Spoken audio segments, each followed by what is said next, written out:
নমস্কার বন্ধুরা, দেখুন আজ রান্নাঘর থেকে কি নিয়ে এসেছি। এই যে আধটা পেঁয়াজ, হাফ পেঁয়াজ কাটা ছিল, তারপর একটা জায়গায় ঢাকা দিয়ে রেখেছিলাম। আর এরকম তো আমাদের রান্নাঘরে হয়ই মাঝে মাঝে, অন্তত যারা রান্নাঘরটা নিয়ে থাকি। তো যেহেতু চাপা দেওয়া থাকলেও, ঢাকা দেওয়া থাকলেও একদিন দুদিন থেকে গেলে কি হয়, এর খাদ্যগুণটা নষ্ট হয়ে যায়। আর যার জন্য আমরা সেটিকে ফেলে দেওয়াই ভালো। এই কাটা অবস্থায় তো কিছুই রাখতে নেই, তো সেটিকে ফেলে দেওয়াই ভালো। দেখুন আর একদম শুকিয়েও গেছে। আর এর সাথে কি নিয়ে এসেছি দেখুন, রান্নাঘর থেকে আনা জিনিস নিয়ে কিন্তু আমরা আবার রান্নাঘরেই নিয়ে যাব রান্নার জন্য। এই যে এগুলো বুঝতেই পারছেন, এগুলো হচ্ছে শুকনো লঙ্কার বীজ। তো এইগুলো আমি এই যে ঠোঙাতেও নিয়ে এসেছি খানিকটা, এই যে দেখা যাচ্ছে। তো এইগুলো আমি ছড়িয়ে দেব এই টবগুলোর মধ্যে। আর এখানে আমি পেঁয়াজটি দিয়ে দেব।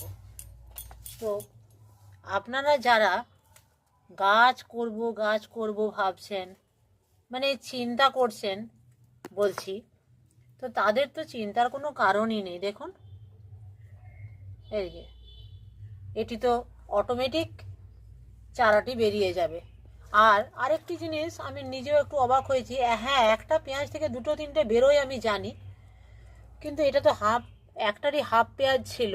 দেখুন কীরকমভাবে এগুলো বেরিয়ে বেরিয়ে আসছে। দেখুন আমার তো মনে হচ্ছে এখানে 3-4টে পেঁয়াজ এটার থেকেই হবে। তো যাই হোক, দেখাই যাক। একটু বেশি গর্ত করে দিলাম।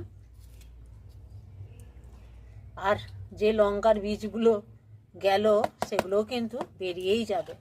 তো তার মধ্যে আবার এই দিকটা কি করব, আমি এই লঙ্কার বীজগুলো একটু দিয়ে দেব। আর এখানের মাটিটা কিন্তু হালকাই আছে, লঙ্কার বীজগুলো দিয়ে দেব। আর এইগুলো কিন্তু সব বেরিয়েছে কিসের বলুন তো, ওই বেথো শাকের বীজ তো এদিক ওদিক পড়ে থাকে, তো সেগুলোই বেরিয়েছে। এই যে দেখুন এরকম করে ছড়িয়ে দেব, ছড়িয়ে দিয়ে আমি চাপা দিয়ে দেব, মাটিতে চাপা দিয়ে দেবো।